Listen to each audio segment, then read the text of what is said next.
السلام علیکم ناظرین، میں ہوں سید اعجاز گیلانی اور آپ دیکھ رہے ہیں اسلام آباد ٹی وی۔ ناظرین، امید ہے آپ خیریت سے ہوں گے۔ ویڈیو شیئر کرنے سے پہلے اگر آپ نے ہمارے چینل کو سبسکرائب نہیں کیا تو اس کو سبسکرائب کریں اور بیل آئیکن کو لازمی دبائیں۔ ناظرین، کاشف ضمیر نامی فراڈیوں کو اب کون نہیں جانتا۔ یہ وہ شخص ہے جس نے پاکستان کا امیج اور پاکستان کی عزت پوری دنیا بالخصوص ترکی میں خراب کی ہے۔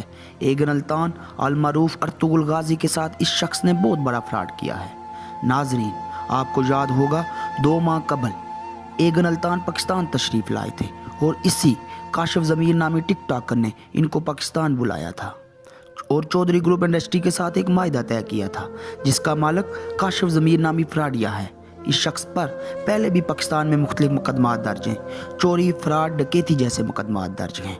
جب ایگن الطان اس شخص کے ساتھ ایگریمنٹ کرنے کے بعد واپس گئے تھے تو آپ کو یاد ہوگا ہمارے میڈیا پر بھی خبریں گردش کر رہی تھی کہ اس کاشف ضمیر نامی شخص نے ایگن الطان کے ساتھ جو ایگریمنٹ کیا تھا اس کی خلاف ورزی کی ہے۔ اس نے 1 روپیہ بھی ایگن کو ادا نہیں کیا، جبکہ معاہدے کے مطابق یہ تھا کہ اس نے ایگن کو آدھی رقم اسی ٹائم ادا کرنی تھی اور آدھی رقم اس نے کام ہونے کے بعد ادا کرنی تھی۔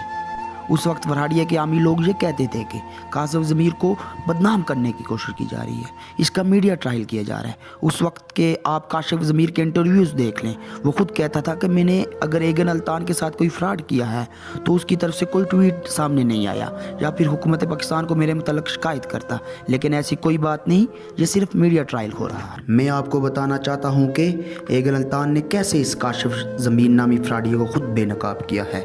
ایگن الطان کا ایک لیٹر سامنے آیا ہے جس میں انہوں نے کہا ہے کہ کاشف ضمیر نے ایگریمنٹ کے مطابق اپنا وعدہ پورا نہیں کیا۔ ایگن الطان نے کہا کہ میں اس ایگریمنٹ کو یک طرفہ طور پر مسترد کرتا ہوں۔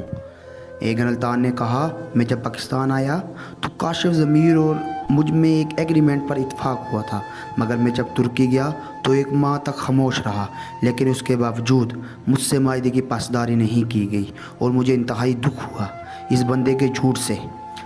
یہ میڈیا کو غلط انفارمیشن دیتا رہا ہے کہ میں نے ایگن کو آدھی رقم دے دی ہے اور آدھی رقم کام ہونے کے بعد دینی ہے۔ انہوں نے مزید کہا ہم چودھری گروپ کو انفارم کر رہے ہیں کہ کاشف ضمیر نے اپنا کوئی وعدہ پورا نہیں کیا، اس لیے ہم اپنے طور پر ایگریمنٹ کو منسوخ کر رہے ہیں۔ انہوں نے کہا کہ کمپنی نے بھی مجھے 1 روپیہ ادا نہیں کیا۔ ایگن نے مزید کہا کہ اب میرا اور کاشف ضمیر کا کوئی لینا دینا نہیں ہے۔ انہوں نے مزید کہا ہمیں دورہ پاکستان کر کے بہت خوشی ہوئی اور لوگوں نے بہت زیادہ پیار دیا۔ ایگن نے کہا کہ ترکی کے ڈرامے کو پاکستان میں بہت مقبولیت ملی، جس بات کی مجھے بہت زیادہ خوشی ہے۔ میرے لیے عزت کی بات ہوگی کہ میں پاکستان دوبارہ آؤں، اور کہا کہ میں انشاءاللہ بہت جلد پاکستان آؤں گا اور آپ سے دوبارہ ملوں گا۔ ناظرین، ایگن الطان نے اپنے لیٹر کے ذریعے اس کاشف ضمیر نامی فراڈیوں کو بے نقاب کر دیا ہے۔ اب یہاں پر ہماری حکومت کو چاہیے اس فراڈیے کے خلاف فوری طور پر کارروائی کرے اور اس کے خلاف سخت سے سخت ایکشن لے تاکہ اس کے بعد کوئی بھی پاکستان کو بدنام نہ کر سکے۔ ناظرین، اگر آپ کو ہماری ویڈیو اچھی لگے تو کائنڈلی ہمارے چینل کو سبسکرائب کریں اور بیل آئیکن کو لازمی دبائیں تاکہ ہر آنے والی ویڈیو آپ تک پہنچ سکے۔ شکریہ۔